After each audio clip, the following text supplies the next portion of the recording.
here with you on Connected Dots. And basically, this is every Monday morning that I'm here 10 to 11 a.m. just to apprise you of different things that are going on in the community, but more so to establish a dialogue with the people of the Virgin Islands, those of you who wish to listen, those of you who wish to view, and those of you who wish to tune in and ask questions or share your concerns or your perspective on any given issue. And before I start the morning, I just wanted to extend condolences to a lot of families out there who have lost some loved ones, and just to name a few.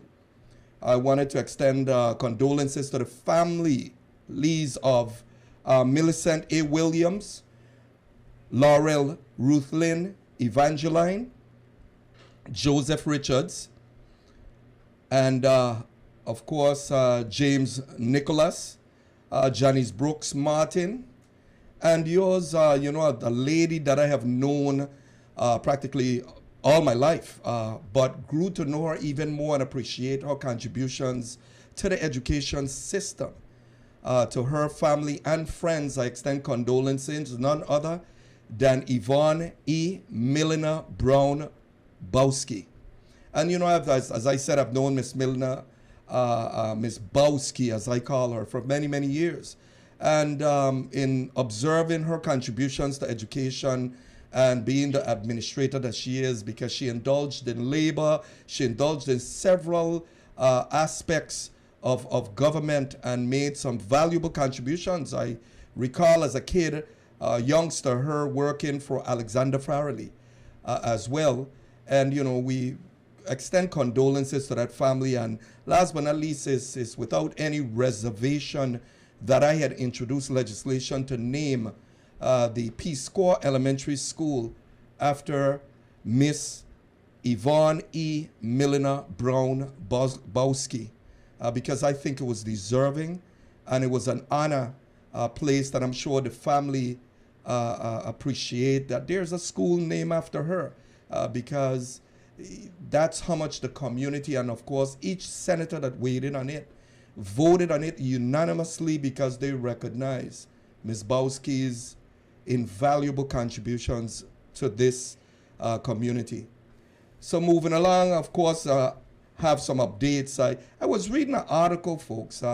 There's a gentleman in South Carolina who had an option. Apparently, he's on death row. And he had an option to pick the type of execution that he wanted, because it's going to be the first execution in the state of South Carolina since they imposed that type of punishment. And he chose to be placed on a firing line for people to shoot him to death. And I found that to be quite strange and quite compelling, but I've never believed in the death penalty, and I don't think I ever will believe in the death penalty, because after all, if a person does not have the resources to establish a good defense, an innocent person could fall victim and end up being prosecuted and executed. So I'm not sure that, they're claiming that this is supposed to reduce the level of crime. I don't feel so, because the criminal never expects to be caught. And that's just my take on it. I'm sure that each and every one of you have a different position on that. Moving along with the updates, we got Sunday on the Sand.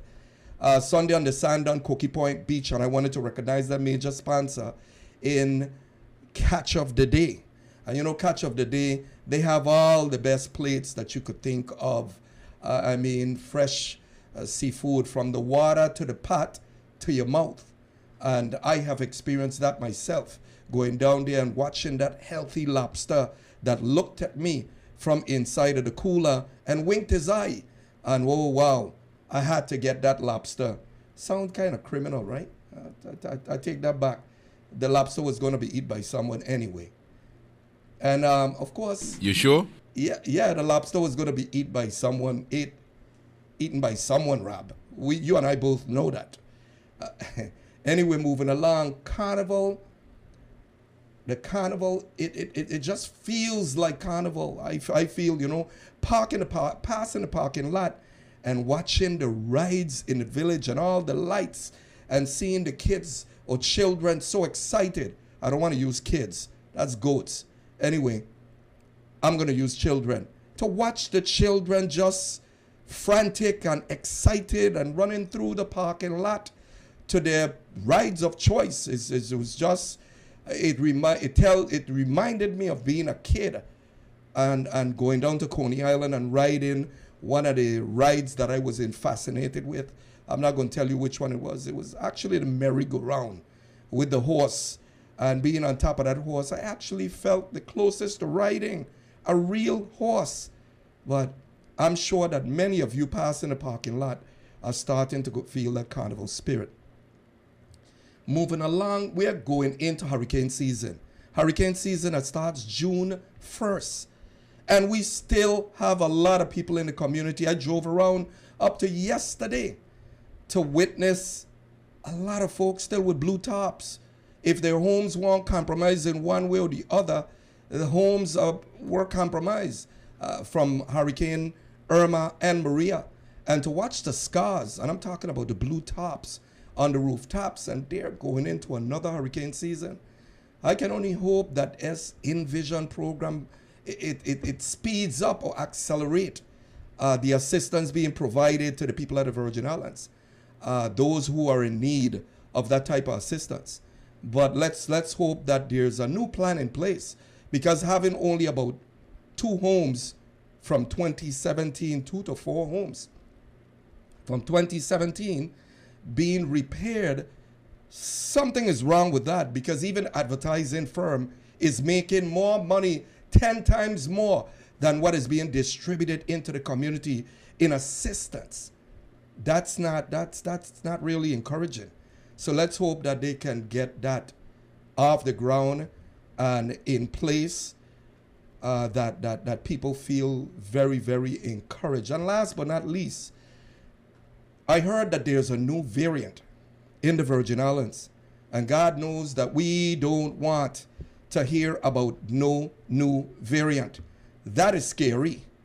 But it is what it is. And of course, the whole world is being challenged by these new variants that are surfacing.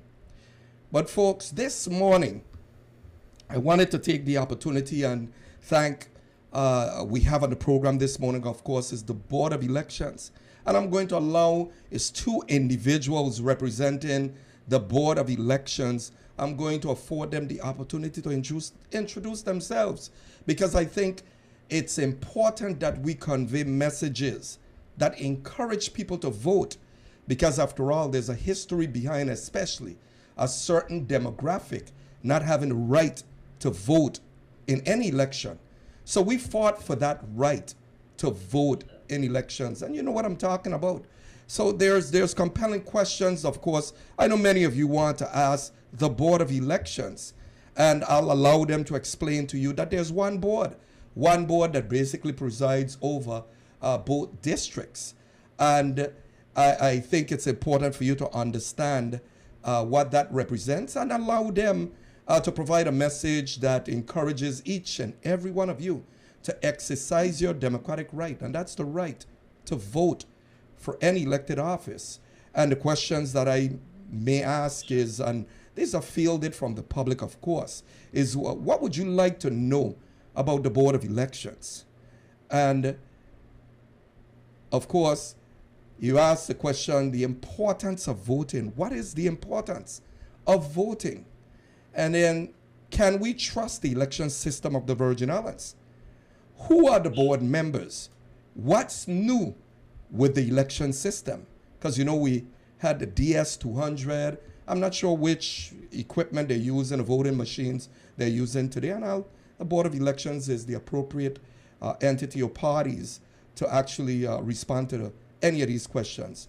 And the last question I pose, of course, fielded from the public, is do you want to see any changes with the election system? So at this time, I'd like to welcome both Ms. Moorhead and Mr. Alexander, if I got it right, who represents the Board of Elections, and it's the election system of the Virgin Islands, folks. So without any further ado, I wanted to say good morning to them who I happen to have on the line now. Can you hear me?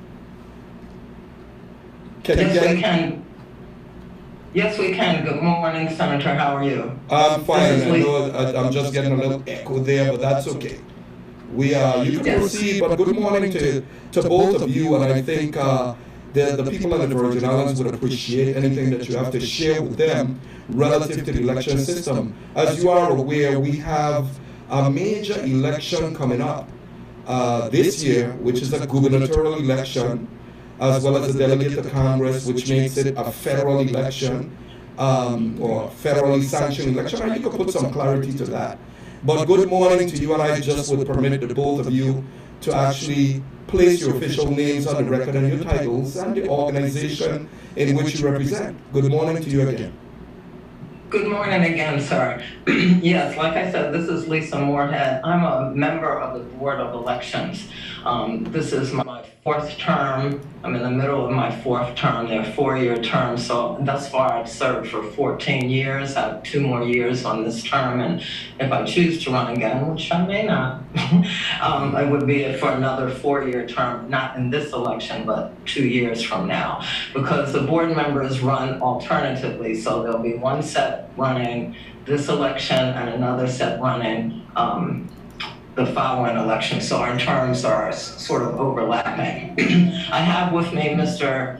Terrell Alexandre, and he is our deputy supervisor. We're both housed in St. Croix, but as you said, there's one board, and that's been since the legislature changed it. There are no longer any district boards, but there's still 2 voting districts.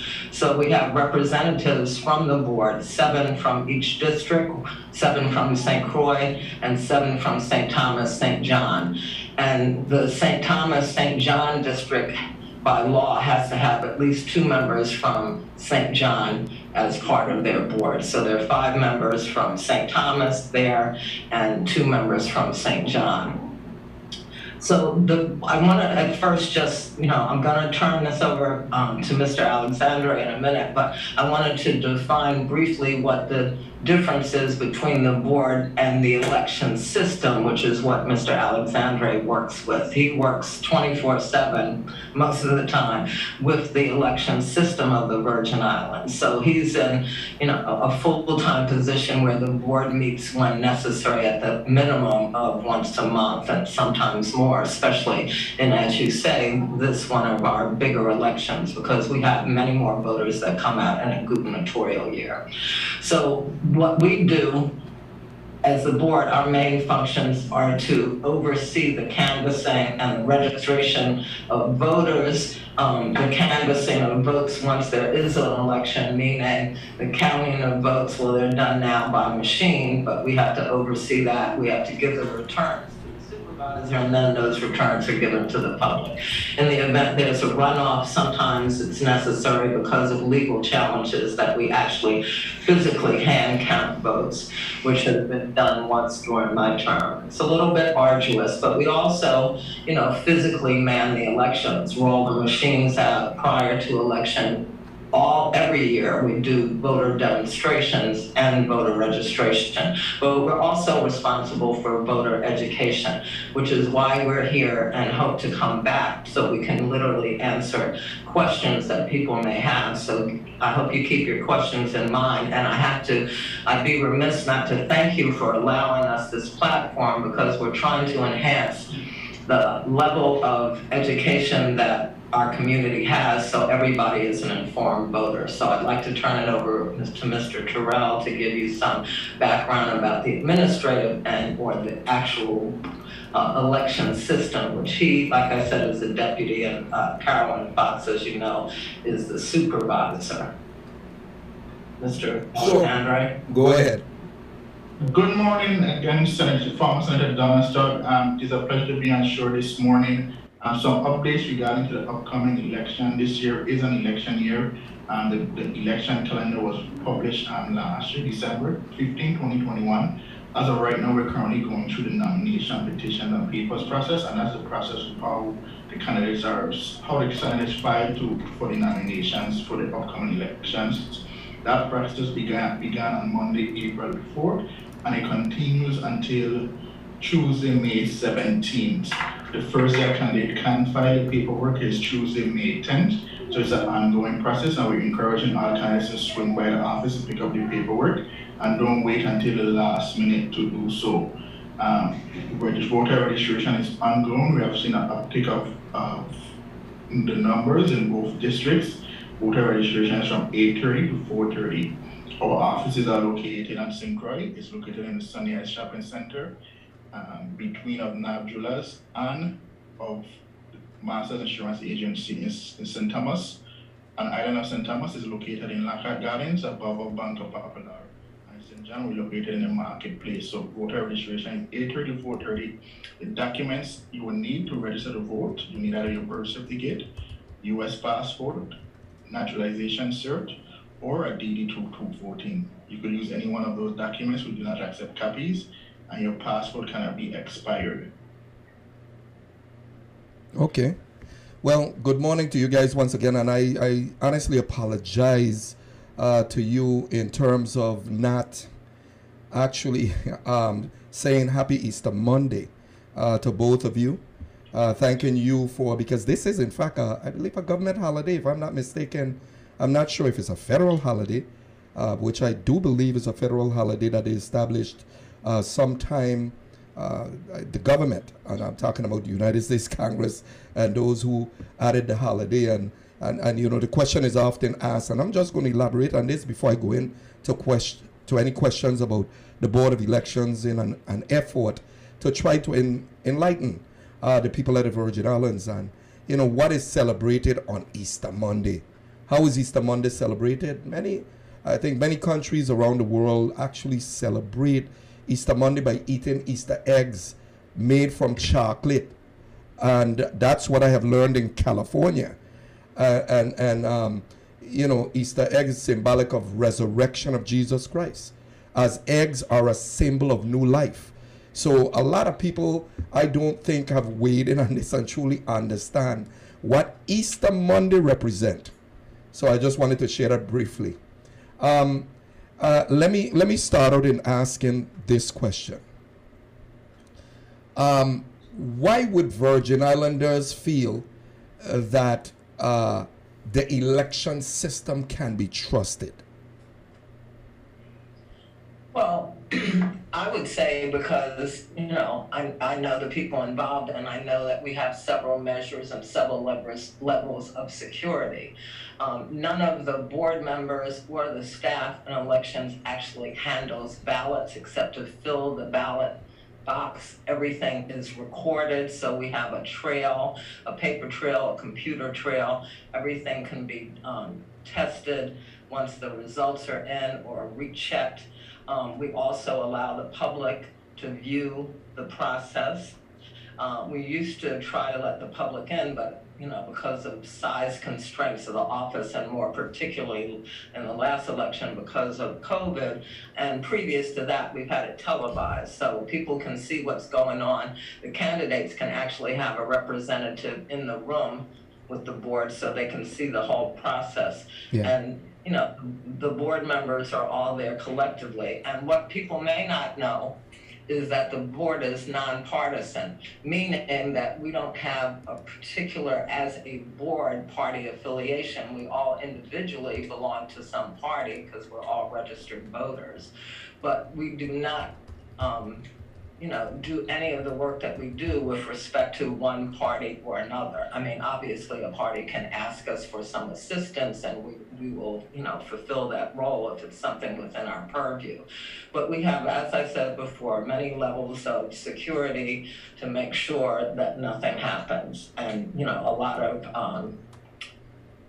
lot of ability for people to view, as I said, what's going on and to question. And we've also had legal challenges. So, you know, we've been to court, and many instances we've been successful. We've sometimes even asked the AG, who is our representative, to to raise a legal question so that we don't do something, that we're not interpreting something in the wrong way. But there's no board that has more than 4 candidates from a particular party, and that's regulated by statute. So you couldn't have a board where you had 7 Republicans on one island or 7 on the other. The most you can have in each district from a party is 4. Okay. Okay, so let me ask you this question. Has the board weighed in on whether or not they would allow for, and you have already addressed the issue of party affiliation. I'm going to skip over to something else now. If a board member assume a political appointed position in an administration that is seeking re-election, will the board condone or will the board allow for that person to be actively involved in the election process? That's regulated by the Hatch Act. It's a federal law. Mr. Alexander may want to weigh in on this, but it's a federal law that allows for people to express their political opinion no matter, what position they are in. But, as a board, we have chosen not to publicly endorse a candidate. I mean, we have every right to work for a candidate if we choose. I personally choose not to publicly work for any candidate. And prior to my retirement or semi-retirement, I worked in the legislature. So everybody was a candidate that I worked for in addition to whoever were new candidates. So that was one of the reasons I tried to keep my personal opinions, and predilections to myself. Mr. Alexander, did you want to say it? And in most instances, when there's a scenario such like that, the board members typically recuse themselves. And they will not handle anything with the ballots or make any decisions. So there isn't a written policy, but they do recuse themselves and not get involved. Okay. Well, I guess all political candidates, and I'm not saying I'm one in any way, shape, or form yet. I haven't decided anything, but it's always good to vent, or always good to discuss these issues prior to that. And I guess the question that I was getting to is whether or not there could potentially be any influence, because if a person is appointed and is at the discretion of the governor who's sitting, is it safe to say that we can assume that there could be some influence or even intimidation as they assume their role and actually hold the position in government where they could be terminated because any decision that they would have made was not favorable to the administration? And I want, you don't have to answer that question. I just wanted to just bring that up because I fielded a call. A caller, actually, I post on the week, during the course of the week, what we're going to discuss in the coming week. And people inbox me with various different questions. Just so you know, that's where my questions come from when I say that I field questions from the public. Now, moving on, the DS200. Are you still using the DS200? Yes, we are. Now, you mentioned that, of course, the Board of Elections tried to put in place the best balanced practices to ensure that everyone's right is protected. Now, relative to the machines, relative to the people that you choose to tap to be the technicians for the machines, is there a background check of those individuals? Yes, in beginning in 2020, I believe the board passed a motion that required that each individual do pass a background check. And the machines are tested, and we recently got them tested from the manufacturer. We also did our express vote machines, which is a machine where a voter, if they have a disability or if they don't have a disability, would vote on. That machine was also tested and was recently upgraded. So now in the past, when a voter would go to vote, specifically in the legislature race, you would have where the voter they'd only be able to see the 3 candidates on the screen. Now with the new upgrade that we got, the voter can see the entire contest. So our machines are tested, they're secured, and everybody have to do a background test. Okay. In terms of the number of ballots that you actually order, what is the formula that you use to determine the number of ballots you would order for an election? Well, that's again on the administrative, and I'll have Mr. Terrell do a direct answer to that. But basically, we look at the previous election. We see how many ballots we've never run out of ballots. So we see how many ballots we used the last time, and we do estimates based on that. And we also do, look at the number of ballots we've had at a particular polling place. Now, instead of individual polling places, some of them have been closed, and all of the information we're providing too, I would just like to say, is on our website. But some of the polling places have been closed and combined so we could do a more efficient process. But again, we're trying to do everything we can to enhance the process, and by enhancing the process, I mean make it easier and more accessible for everyone. Because everyone has the right to vote.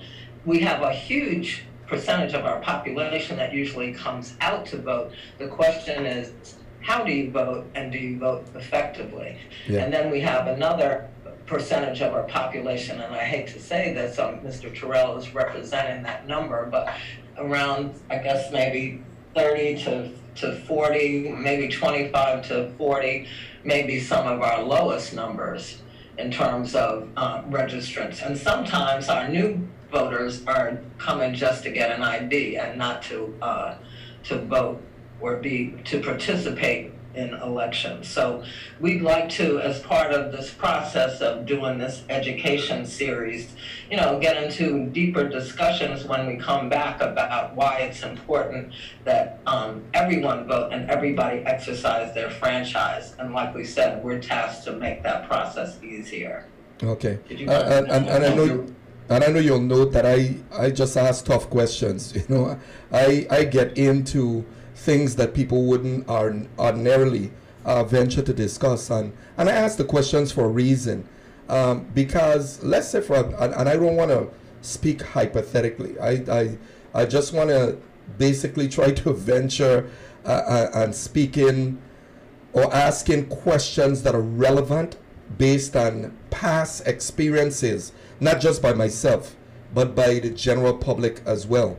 Now, the reason I had asked the question specifically, you said that's an administrative decision about the number of ballots. I know that there was a discrepancy, I believe, in 2014, where even members of the Board of Elections could not figure out in the St. Thomas, St. John district why there was such a large number of ballots ordered, because it seemed as though it was in gross excess of what they normally order. So let's say, for example, because you anticipate spoiled ballots, and with the spoiled ballots, you can't order ballots equal to the number of voters that you have, because then that would be making a grave mistake, because if there's a lot of spoiled ballots, people walk into the polling areas, for whatever reason, and mark on that paper wrong for the tabulation, you have to give them another ballot. Is that correct? Up to a point. Up to 3 times. They have an opportunity to vote 3 times, and after the 3rd time, we will assist them with voting, which does not mean we're going to suggest who they vote for. But whatever I get that. They may be experienced, then we will assist them. Yeah. But can I address one thing? Because as you know, our time is short this time, and we hope to come back and speak with you longer. I would actually like to try to address briefly your difficult question about the integrity of the election officials. One of the things I think that our community sometimes passes over in their mind is you're the ones, all of us, myself, everybody who's listening, who's a registered voter, we're the ones who elect election officials. So you have to have the confidence in the people that you're electing, that they have the integrity no matter what position they may hold or eventually may hold, because somebody could be on the board and then later on during their tenure with the board run for something or become part of somebody's administration or whatever. So you have, and that's happened in a couple of instances. There have been people on the board who were a part of one administration. That administration lost. They remained on the board. Another administration came into effect, and they were then again part of that administration. But you have the choice of who you vote for. And sadly, because elections is near and dear to my heart, I've worked in elections since I was 17 years old and was a freshman in college stateside. And I want to get into that when we talk about the importance of voting and why it's so, sort of part of my blood. But, we have to realize that we are the government. It's not they and us, it's we. And once we decide that we want to learn more about voting, learn how to vote more effectively, and many people can. It's not for lack of ability to do so, but sometimes I think it's for lack of interest, and sometimes it's out of frustration. But we'd like to help people get over that frustration, instill more confidence in the election system and the board and the whole process of voting. We want to get people to realize that your vote really does matter more than you know, because it affects everything we do, every facet of our public lives, our private lives. As long as you're alive above ground, who you elect deals with everything that you have to do, whether you're driving down a road, whether your children are in school, whether you're making, availing yourself of services that the government provides. Yeah. All of these things are done by the people you elect, because the people you elect, the governor you elect, appoints the executive branch.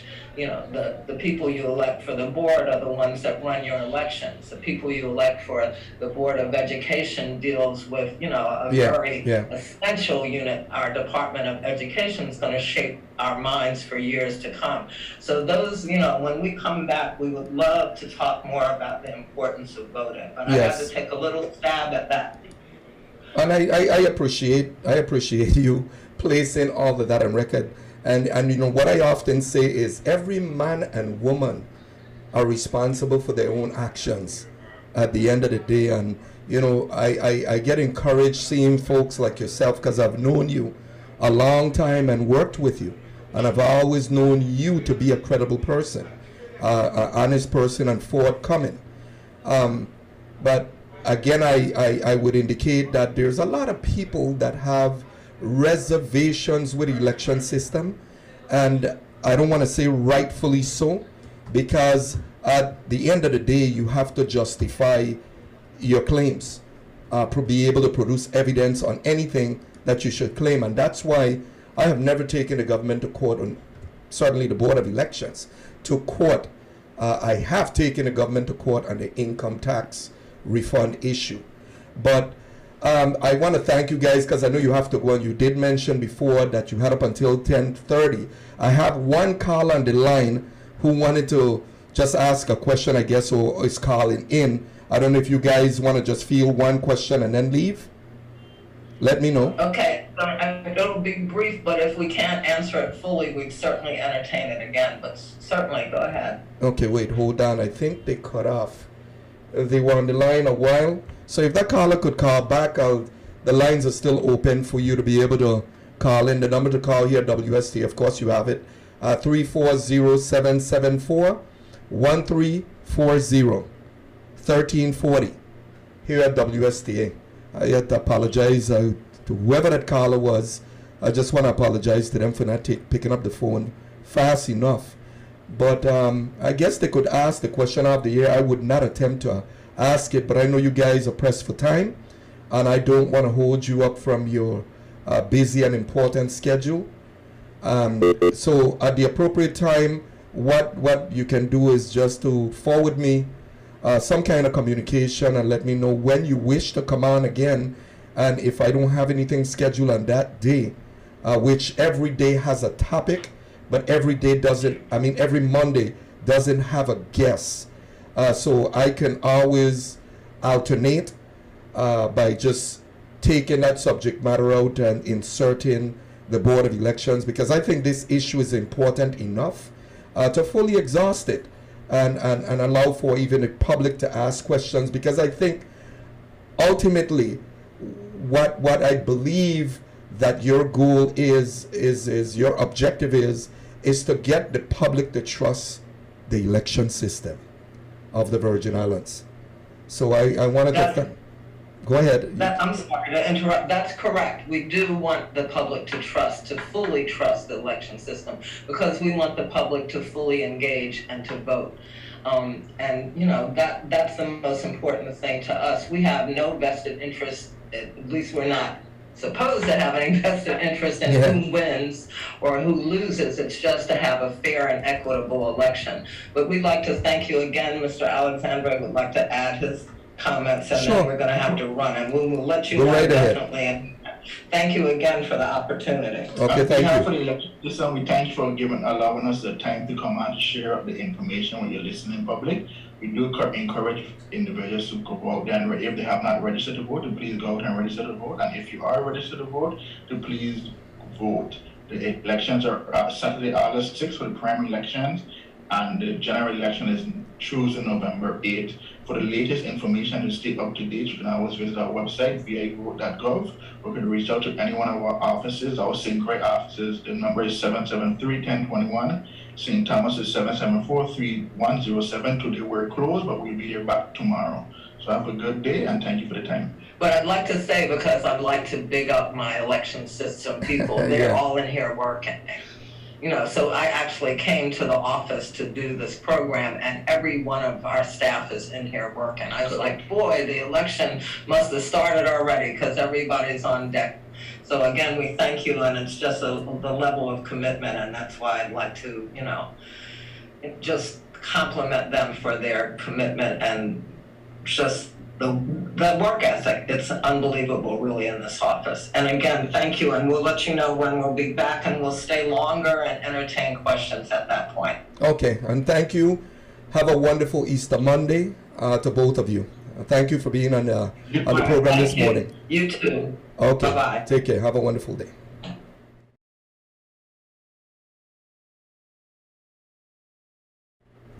Yes, folks. That was the Board of Elections, and the Board of Elections actually was providing you with what I consider to be valuable information, because after all, I know here in the U.S. Virgin Islands, and I'm sure that we recognize that that voting is so important, you know, because if we fail to vote, and we don't understand that voting is a fundamental issue.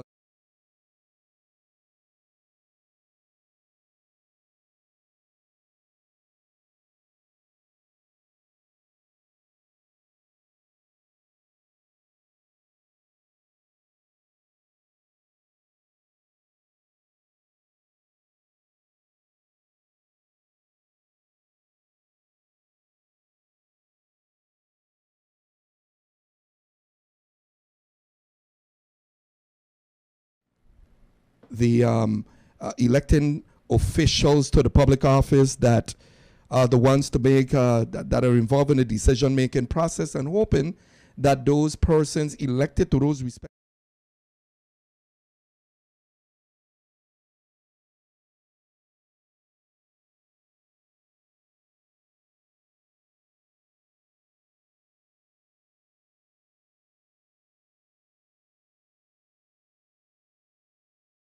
were right to vote.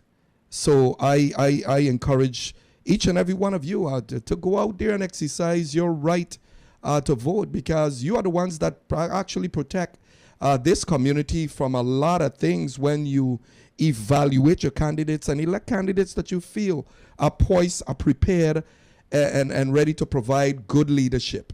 Let me go to the air. I have a caller calling in. Good morning. Morning, Mr. Donister. How are you? I'm fine. I'm blessed. How are you? So you were saying James Nicholas died? Huh? You had said James Nicholas died? I didn't hear you clearly. If you could talk up into the phone a little bit better. Were you saying that James Nicholas died this morning when you came out first? No. I provided a name that I got out of the newspaper. Hold on. Oh. Yeah, no. It was a name out of the newspaper. Yeah, it was a name that came from the newspaper, which was it's a James Nicholas. James Nicholas? Yeah. Not the same one we know from Moravian Church, right? No, I don't think so. There's a picture of him. You could look at the Daily News today, and you'll see the picture of that individual. Okay? Okay, okay, you're welcome. Yes, folks, good morning. Yeah, of course, this program is what it is. I encourage everyone to call regardless of the concern that you have. And of course, everyone has a concern about a myriad of different issues. But going back to the Board of Elections, and there were questions that I posed on the record because I felt that it's important to have foresight on what could potentially happen. And those questions that I specifically asked, and I'm not going to elaborate on them now because I always feel that the subjects or my guests should be afforded the opportunity to exhaust a response to anything or any position that is placed on record. But you, the voters, are the ones that ultimately will weigh in on what your concerns are relative to the voting system. And one of the reasons that I asked about the background check is because there's been widespread speculation about persons who've been tapped to be technicians that had relationships with companies that have major contracts or a major contract in the U.S. Virgin Islands. And we don't want anyone to be attempting to manipulate the election process, because if you're manipulating the process and people are not realizing in terms of the results do not represent the wishes of the masses, that's a problem. Because then you have a whole set of people whose fundamental or democratic right has been violated collectively. So we all want fair elections in the Virgin Islands, and I believe the Board of Elections, the two individuals, Mr. Alexander and Miss Moorhead, came on record, and I consider them to be both noble individuals. And of course, every person, every individual, the staff being in there today, shows a level of commitment that they're into the office on a holiday like today that most government employees are celebrating, especially on the island of St. Croix, where you go out camping. I used to camp out every year, every Easter. Camp out, go out early morning to catch fresh fish. Clean it in the seawater and make sure that that seawater base, that salt water, adds a special little ingredient to the fish. And then you take the fish and you fry it right there fresh. There's no life like that. You talk about having a clean and healthy meal. There's nothing healthier than that. But folks, I have to divert a little second here and tell you, just make sure you don't put too much salt on it, because that salt is the most dangerous thing for your body. So be careful with adding the salt during this Easter season or this Easter Monday as you camp out on St. Croix. And even over here, we have people that camp out on certain beaches that are not frequented by the public in general, so they're able to have that tranquility and not too much traffic and able to enjoy the ambience, that sound of seawater just either up against the rocks or just washing ashore in the sand. But for those of you who do it from year to year and it's a tradition for you, you know exactly what I'm talking about. So while I'm afforded this opportunity, I'll just for a second here just want to recognize the sponsors. And again, that's Catch of the Day, located down on Cookie Point Beach. And then we have Hometown Gas Station. Have you guys actually been to Hometown Gas Station to see the type of fish, fresh food that they have? And I'm talking about stew meat, sandwiches with that fresh butter bread, or even the wheat bread that is freshly baked every morning. And that's Hometown Gas Station. I can't tell you how much I enjoy it, just being down there and going and getting my fresh tuna fish sandwich. Every morning I used to go. Of course, I had to ease up a little bit because, I mean, bread every day is not good for you. Not good for you at all. I'm here trying to make an adjustment here. Yeah, but bread definitely is not good for you. And you know, I wanted to skip over now that I'm talking about that. And of course, those of you who wish to call and ask or put on record any concern you have about the Board of Elections or the election system in general, feel free to do just that. But I wanted to skip over to a consumer issue here. I was actually looking, strolling or surfing on Facebook, and I saw a gentleman posted, and I'm trying to remember his name, I think it's Leroy Williams, who posted on Facebook that he went to buy, and his name is Leroy Williams, I got it. He went to buy some oxtail in South Carolina. And get this, folks. In South Carolina, the oxtail costs 4.70 pounds. I'm going to repeat it. 0.70 pounds. That's not a pound. It's 0.70 pounds. $12.99. And we hear screaming in the Virgin Islands that we're paying $73. If you calculate that 0.70 pounds, or you multiply it times 10 pounds, you're up there. It's interesting how that particular product is becoming so expensive. But then you have to stretch it beyond that here in the U.S. Virgin Islands. And I'm not sure that all the commodities throughout the state is as high as it is here in the U.S. Virgin Islands. And in most part, they say it's attributed to the many tiers of costs that they incur when stuff is coming to the U.S. Virgin Islands. Talking, and then, of course, the added costs. Excise taxes, those businesses are paying gross receipt taxes if they're earning in excess of $9,000 a month or $120,000 a year. I think it's $10,000 a month now. But we are going to definitely have our challenges, because as that person on Facebook posted, that the sign of times is coming, where there's going to be a shortage of food supply. The food chain is going to be affected because of the war, because of COVID. So it's like a double whammy the United States have experienced, and us here in the U.S. Virgin Islands are experiencing that double whammy. But I have to say, we're experiencing a quadruple whammy, because we went through Hurricane Irma, Maria, and we're probably one of the only destinations that got hit by those two Category 5 hurricanes. Puerto Rico claimed that they got hit by two Category 5 hurricanes, and I don't think that's technically true. It was the U.S. Virgin Islands that got hit by two Category 5 hurricanes, and we can still see the scars.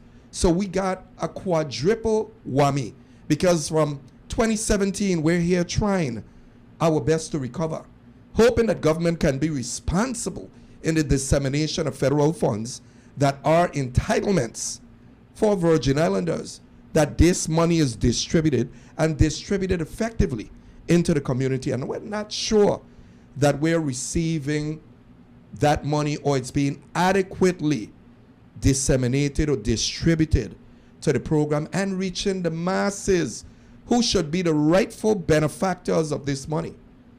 But of course, everything is subject to one's opinion, but I believe that John Public, each and every one of you who have applied for that roofing program and have not really received any assistance from 2017, we're in 2022. So you're taking the folks through evaluations and different processes, and at what point they're going to see something tangible done. And I think that's the residents, those folks who are affected, their biggest concern right now is that when they're going to find a way to start repairing houses at an adequate level. I know Virgin Islanders out there that are feeling it every day. And of course, they express themselves within either the confinement at their home or even calling the respective agencies and asking the respective agencies if there's going to be a timeline. Because they don't want to hear at this stage that, oh, we're coming with an inspection again. But how long does it take to do an inspection? Then on the flip side of the coin, we have so many contractors here in the Virgin Islands. And we have to ask the question, what is the reason that contractors may not want to participate in the program? Is it because they're expecting to pay them nickels and pennies on the dime to indulge and provide the assistance that these homeowners need? It's got to be, we've got to make sure that we put all the components in place to be able to facilitate this program, to make sure that residents are really getting the attention that they truly need. Again, I just want to pivot for a second here and see if I could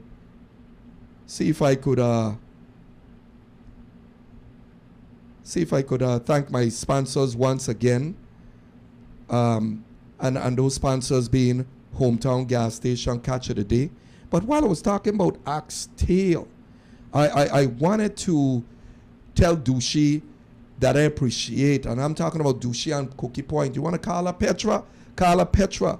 You know, Rob trying to see now if he could get over there before me by sending somebody over there to get his oxtail, which could deplete my oxtail that I eat there every Monday down on Cookie Point Beach. I'm talking about Dushi. That oxtail that she have is to die for. And I don't eat meat too often, so I kind of reserve the Mondays to get my oxtail down on Cookie Point Beach. And then the rest of the week is Catch of the Day. My salmon, I love a salmon with a special little salad on the side, or vegetables. Trying to stay away from eating too much rice now, hoping that my system could recover. And of course, drop some of the poundage. As we get older, it's hard to take the weight off. And some of us don't want to exercise and do what is required to start dropping some pounds. But I encourage you, I know on this Easter Monday, many of you are in your homes right now, just preparing for that big meal. Because, you know, when it comes to the week, or the Easter weekend as we call it, Thursday and Friday, especially Catholics, they don't eat meat. So you go on a fast from meat until Saturday or Sunday and spill over to Monday. On the beach, I believe that the lechon and the deep fried chicken and all the other stuff that they eat, they reserve it for the Saturday, Sunday, and the Monday. And I know how it is. And then when you leave the beach and you get home and you decide to jump on the scale, you realize now you have elevated by 12 pounds. So your weight have gone up 12 pounds. It's time to now work it off. But folks, I know that you guys, and I hope that you enjoy your Easter Monday, doing whatever makes you happy. And if I may, I just wanted to go back slightly now to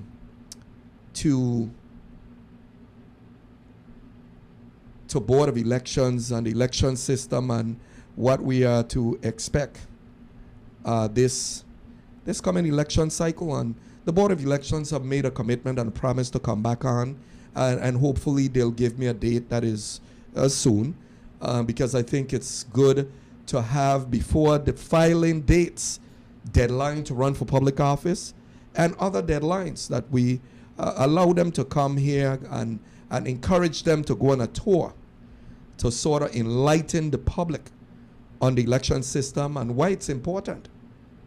Because there's a lot of people, because they don't have the confidence in the system, that they would elect not to go out to vote. So that choice to not vote is demonstrating that you do not understand how far we came to earn the right, to get the right to be able, to vote here in the U.S. Virgin Islands. So it's just one of those things where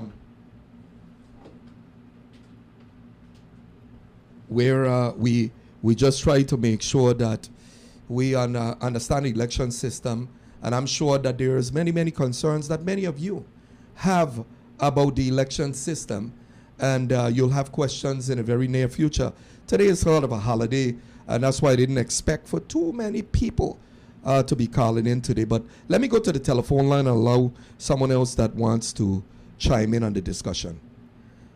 Good morning, you're on the air. Connect the dots. A pleasant good morning to you, sir. Good morning. Happy Easter Monday. I'm just calling to tell you I'm one of them still in the blue tarp. Okay. And when the time comes, the rain comes so much that they recovered my roof. And now it seems to me like the termites, even though it's wood, the termites getting into it, started to eat. Oh, wow. My wood. Termites, yeah. Yeah. They have to be flitting in between the seams them that the termites and them started to eat up my roof. Yeah. And mildew is there. So let me ask you this question. At what point did you sought assistance from the appropriate agency? Because I suspect that you went down to the Virgin Islands Housing Finance Authority, correct? I went down there and they came there and they covered the roof. The roof was here until the top come off of it. And I called to the governor, and 2 days he sent somebody and they recovered the roof. And it's there now that when it comes, that even the termites eating the board inside the house. Oh, wow. And I walking inside the door and even the house. And when I cut myself, sometimes I hear the roof, the flooring dancing. So I have to walk around to see. But did you apply? Did you actually submit an application? I did. When did you submit? When did you submit that application? What year? Since the time when they came, when they talk about the hurricane, I submit my hurricane and they came in and they covered the roof. So that one time I so since that in the hurricane. So that would be 2018. Is that safe to say? Right. That 2018, yes. Early 2018, yes. Late 2018? Yes. No, was it early 2018, late 2018? I think it's early or late 2018, something like that. And somebody came here and they told me it's going to be a long thing. And they came back and I had to call, my friend had to call to the governor. He was on the air and he called and he sent somebody up here and they recovered the roof. Yes. Okay, no, that is covering. It started dried up. Yeah, that is covering the roof. So you're saying that. Again. Yeah. So you're saying that from 2018 to now, and April of 2022, that no one has come to even repair the roof. And I'm talking about putting on a permanent roof, replacing the top that you have on the roof. Yeah. So no one has come back. There's somebody.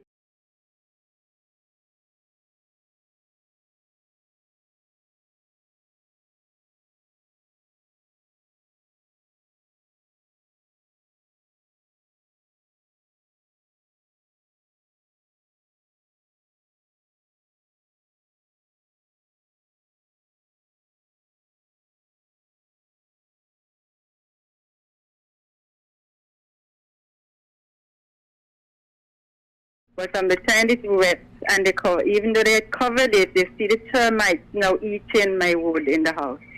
And now the house having what the thing name?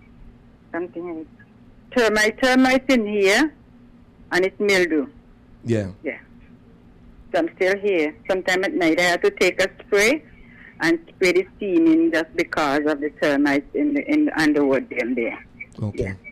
Well, I'm sorry. I'm really sorry to hear that, and that's exactly what I was talking about on the air. And I try my best to bring it up almost every other radio program, because I think it's important to remind these folks. Yeah. It is Yeah. it is the humanitarian thing to do. You know, and if they have failed to exhibit a sensibility and a sense and recognize the sensitivity of the situation, then it's unfortunate, because in the meantime you probably could be saving someone from the worst conditions, because God forbid Right. a hurricane comes, and we know how Virgin Islanders, and I'm not just talking about Caribbean people, we know how Caribbean people are. They don't like to stay in someone else's house. They like to stay in their own homes. Right, And right. God forbid someone decides to take the chance and say, you know, I'm going to stay in my house, although the roof is just tarpaulin. That I just can't begin to imagine someone staying in their home during a hurricane and their roof has been completely compromised to the extent, what can a tarpaulin and a roof withstand? It could hardly withstand a wind. But I pray for you, and I pray that these folks can respond to you, and I would encourage you to start writing them letters and placing it on record, because I honestly believe that this could be a liability issue.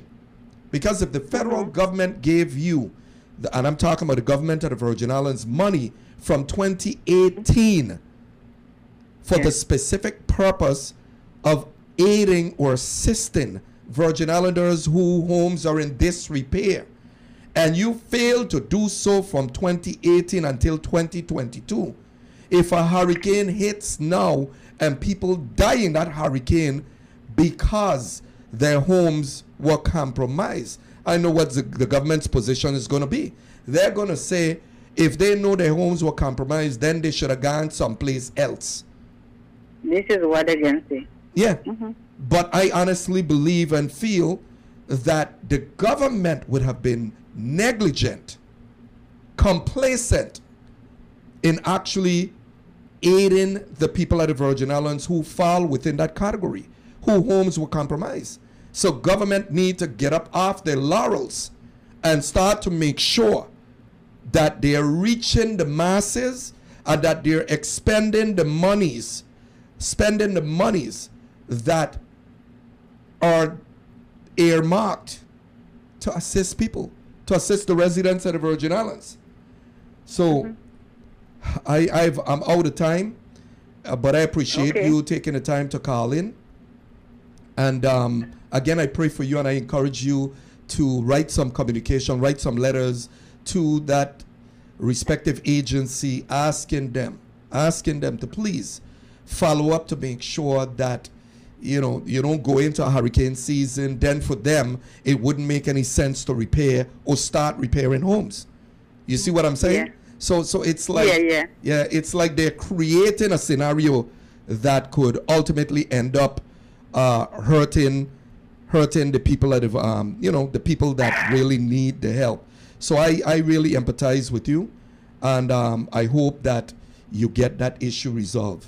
So you have a wonderful day, and again, thanks for calling, and God bless you, and I hope you receive the assistance that you truly deserve. Thank you too. Have a blessed day. Okay, thank you. So Virgin Islanders, I have to close off now at the end of the hour. And of course, the engineer there in the room tapping his watch and telling me that it's time to go. And I understand that, because we here at the station, we respect the time as much as we possibly can.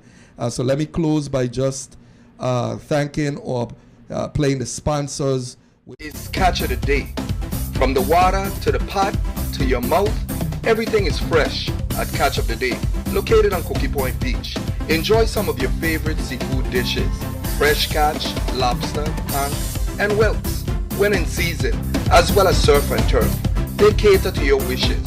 While you sit and wait for your food, enjoy the friendly bar and bask in the ambience that is second to none. Enjoy the white sand, sun, and crystal blue water. We are sure the experience will be unique. Monday through Sunday, 10 a.m. to 4 p.m. Come and enjoy Catch of the Day on Cookie Point Beach.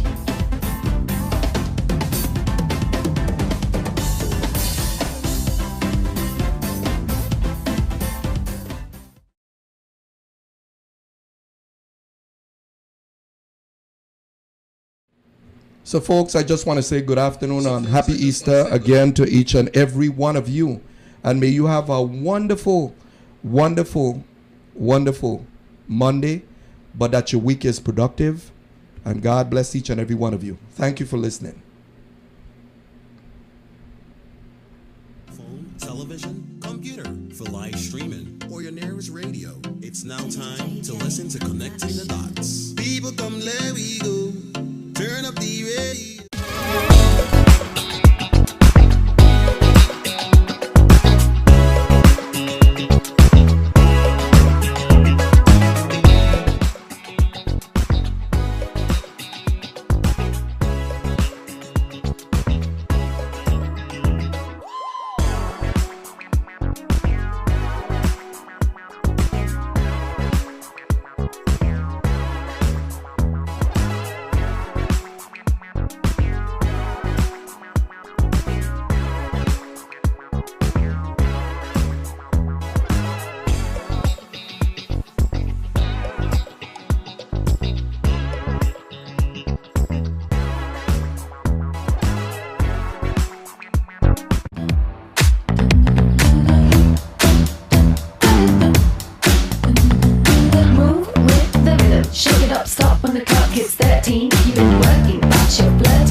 Hometown, hometown, hometown. Hometown Grocery and Gas Station, the #1 grocery store for food and groceries, great prices, and always fresh products. They sell fresh food, mutton, stewed chicken, oxtail, stewed beef, rice, and beans, with a new menu every week. Great staff and excellent service. Hometown Grocery and Gas Station, the #1 place for grocery and fresh food. Hometown, hometown, hometown.